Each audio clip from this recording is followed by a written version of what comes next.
जिनके संघर्ष की का चश्मदीद गवाह, जिनकी जेल के अंदर की कुर्बानियों के और जेल की बाहर की कुर्बानियों का चश्मदीद गवाह मैं खुद हूं। तो ये जिम्मेदारी मेरे ख्याल से इनके कंधों पे रखना सबसे सेफ कंधे रहेंगे। यही कि ये जिम्मेदारी जो कि इतनी बड़ी जिम्मेदारी है, एक तो डॉक्टर रितु साहब ने अपने आप को प्रूव कर ही दिया है, और दोनों हमारे प्रूवन जनरल्स हैं जिनको अपनी विश्वसनीयता या अपनी बहादुरी, अपनी इंटेलिजेंस प्रूव नहीं करनी है। तो दोनों बहादुर जनरल्स हमारे अपनी अपनी उनकी निष्ठा साबित कर चुके हैं। किसी भी कीमत पे ना डरने वाले, किसी भी कीमत पे ना झुकने वाले लोग हैं। तो नौटियाल साहब से कि वो इस आंदोलन को कैसे आगे चलाना है उसके बारे में। जय संविधान। जय भीम। सम्मानित हमारे सुप्रीम कोर्ट के अधिवक्ता महमूद राजा जी और सम्मानित हमारे दिल्ली यूनिवर्सिटी के प्रोफेसर डॉक्टर रतनलाल जी,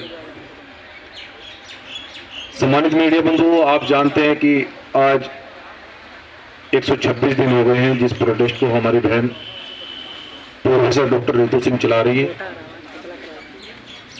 फैकल्टी है, उनका रवैया एक देश की बेटी के प्रति कितना घृणित करने वाला है ये आप सभी लोग जानते हैं। हम लोगों ने ये तय किया था कि प्रथम पंक्ति में हम ये कहना चाहते हैं कि हंगामा खड़ा करना हमारा मकसद नहीं है, लेकिन अगर संवैधानिक कुर्सियों पर बैठकर अगर जातिवाद होगा, जाति देखकर न्याय होगा, तो फिर देश के किसी भी नागरिक को न्याय नहीं मिल पाएगा, संविधान कहीं भी सुरक्षित नहीं रहेगा। इसलिए हमने काफी प्रदेशों के पदाधिकारी बुलाए थे, उनके समक्ष हमने अपनी बात को रखा था 24 दिसंबर में, और हमने यूनिवर्सिटी के अधिकारियों को भी बोला था कि हम चाहते हैं कि चर्चा की जाए। लेकिन हमें पता लगा है कि जो इस यूनिवर्सिटी के डीन है वो विदेश में घूमने गए हैं, प्रिंसिपल, और देश की बेटी यूनिवर्सिटी के बाहर वो हड़ताल पर बैठी है, और जिन लोगों पर एफआईआर है वो विदेश में घूम रहे हैं। ये कृत्य किस प्रकार से और कहां से किया जा रहा है ये आप सभी लोग जानते हैं।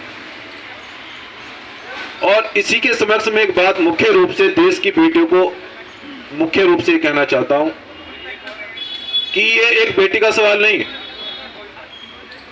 ये देश में लाखों बेटियों के ऊपर हो रहे अत्याचार हो, चाहे शिक्षक को लेकर हो, चाहे वो शिक्षा को लेकर हो, चाहे वो किसी भी प्रकार से उत्पीड़न हो महिलाओं का।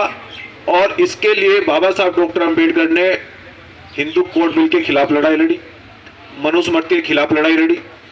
मैं देश की बहन बेटियों को मुख्य रूप से ये कहना चाहता हूं कि आपको बाबा साहब डॉक्टर अंबेडकर के बारे में बताया ही नहीं गया, आपको केवल वो चीजें पढ़ाई गई जिनका आपकी लाइफ से कोई मतलब ही नहीं है, आप उनको फॉलो कर रहे हैं।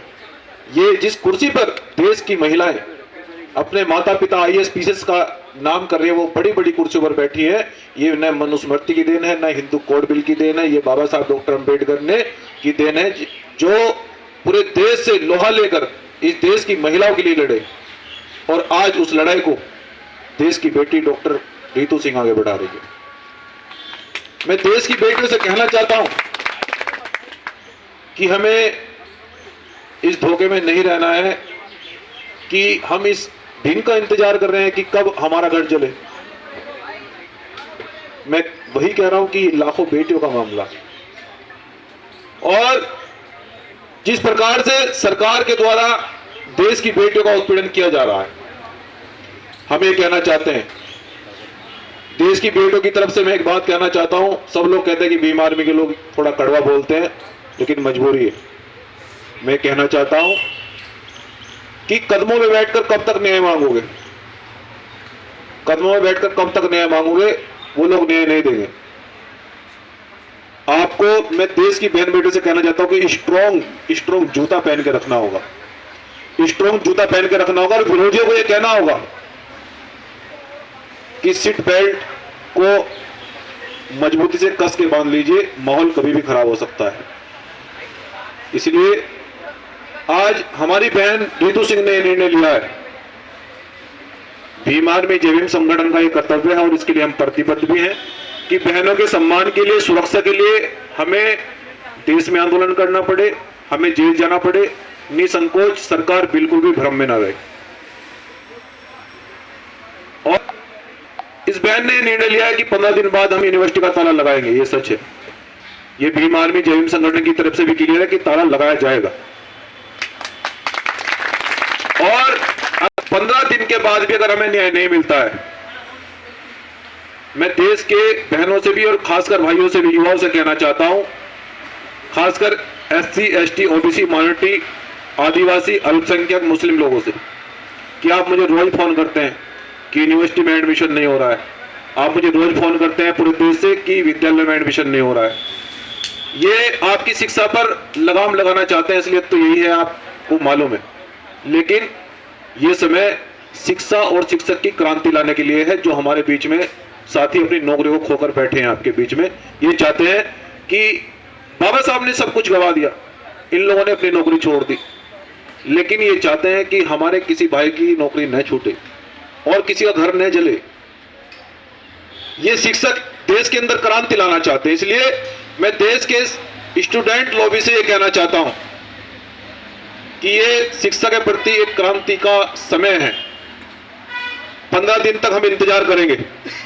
यूनिवर्सिटी के लोगों को हम बता देना चाहते हैं कि 15 दिन तक इंतजार करेंगे और 15 दिन बाद हम अनाउंस करेंगे कि पूरे देश का स्टूडेंट विंग दिल्ली की ओर कूच करेगा, पूरा बहुजन समाज दिल्ली की ओर कूच करेगा।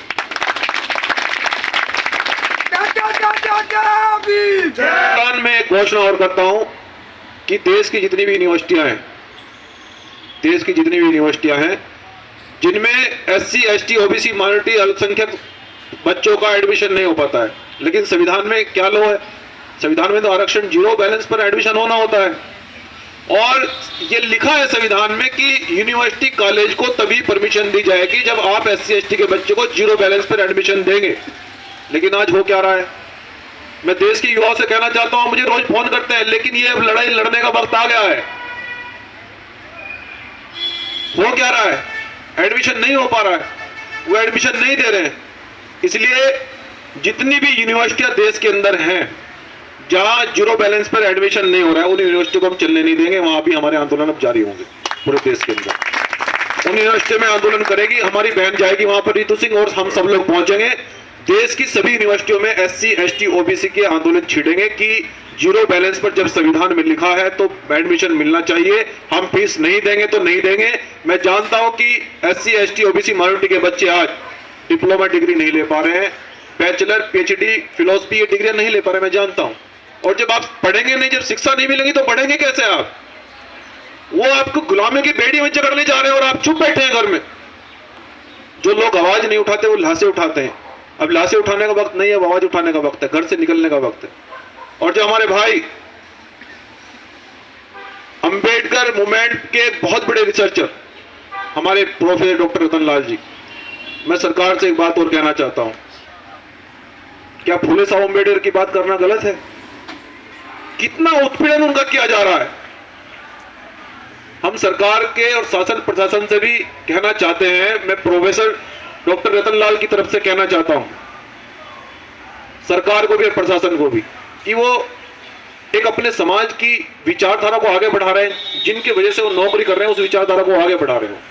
वो चाहते हैं कि देश के बहुजन समाज के बच्चों का भविष्य सुधरे, वो उस पर काम कर रहे हैं। तो आपको क्या तकलीफ है? आप उनको सस्पेंड कर देते हैं, यूनिवर्सिटी से निकाल देते हैं। बच्चों को वो कितने हजारों बच्चों को तैयार कर रहे हैं। मैं उनकी तरफ से एक बात कहना चाहता हूं कि हम शासन प्रशासन का सम्मान करते हैं, वरना आपसे भी नहीं है। जिस दिन ये भाई तय करेंगे, हम बता देंगे कि हम लोग कितने लोग हैं और कितनी ताकत में, और हमने करके भी देखे। जो डॉक्टर प्रोफेसर रतन लाल जी का जो प्रमोशन रुका हुआ है, उनका प्रमोशन अगर नहीं किया गया तो ये भी आंदोलन एक भयंकर रूप लेगा, ये भी घोषणा हो रही है। और एक और भाई है हमारे प्रोफेसर लक्ष्मण यादव जी, उनका भी कितना उत्पीड़न किया जा रहा है। वो भाई हम पूरी बात करते हैं, उनको भी निकाल दिया जाता है। आखिर दिल्ली यूनिवर्सिटी के लोग करना क्या चाहते हैं? हम तो ये कहना चाहते हैं कि आप चर्चा कीजिए ना। अगर आपको डॉक्टर अंबेडकर की विचारधारा से नफरत है तो फिर आपको कुर्सी पर बैठने कोई अधिकार नहीं है, क्योंकि यह कुर्सी संविधान की देन है। संविधान की देन है, आपको कुर्सी पर रहने का कोई अधिकार नहीं है। इसलिए 15 दिन का समय यूनिवर्सिटी दिल्ली को हम लोग आज अनाउंस कर रहे हैं कि यदि 15 दिन में जिस प्रकार से एफआईआर कराकर डॉक्टर रितु के खिलाफ फर्जी एफआईआर कराई और उनको फर्जी तरीके से निकाला गया, और वो फर्जी एफआईआर कराने वाले लोग कौन है, उनको अरेस्टिंग नहीं किया जाता, और जो जिन विद्यालयों के अधिकारियों ने या प्रिंसिपल ने जो ये रचना घटना रची है, जो ये खेल खेला है, ऐसे लोगों पर कठोर कार्रवाई नहीं होती, तो न कोई भीमार्मी जय भीम संगठन का कार्यकर्ता चुप रहेगा, न कोई पदाधिकारी चुप रहेगा। हम लोग इस आंदोलन को पूरे देश में ले जाएंगे और इस देश की सभी तमाम यूनिवर्सिटियों से भी वो अपने भाई की बात को सुन रहे हो कि तैयारी कीजिए, ये वक्त अब शिक्षा के प्रति क्रांति करने का आ गया है। क्योंकि मैं जानता हूं कि नौकरियां कब मिलेगी, वो नौकरियां आपको शिक्षा ही नहीं दे रहे तो नौकरी कहां से मिलेगी आपको। तो मैं युवाओं से भी ये कहना चाहता हूं कि तैयार रहिए, अब लड़ाई लड़ने का वक्त आ गया है। इसलिए सम्मानित साथियों, अब अपनी बात को हमारे बीच में बाकी हमारे साथी रखेंगे। मैं कहना चाहता हूं अंतिम में, इस मूवमेंट के लिए और खासकर देश के शिक्षित और स्टूडेंट विंग के लिए मैं आज दिल्ली से वादा कर रहा हूं, जितने SC ST OBC माइनॉरिटी के लोग बच्चों को स्कूलों में, विद्यालयों में, यूनिवर्सिटी में दाखिला नहीं दिया जा रहा है, कि आपका भाई आपकी लड़ाई को, आपके शिक्षा की लड़ाई को मरते दम तक, लहू का जब तक आखिरी कतरा रहेगा, लड़ा जाएगा। जय भीम, जय संविधान।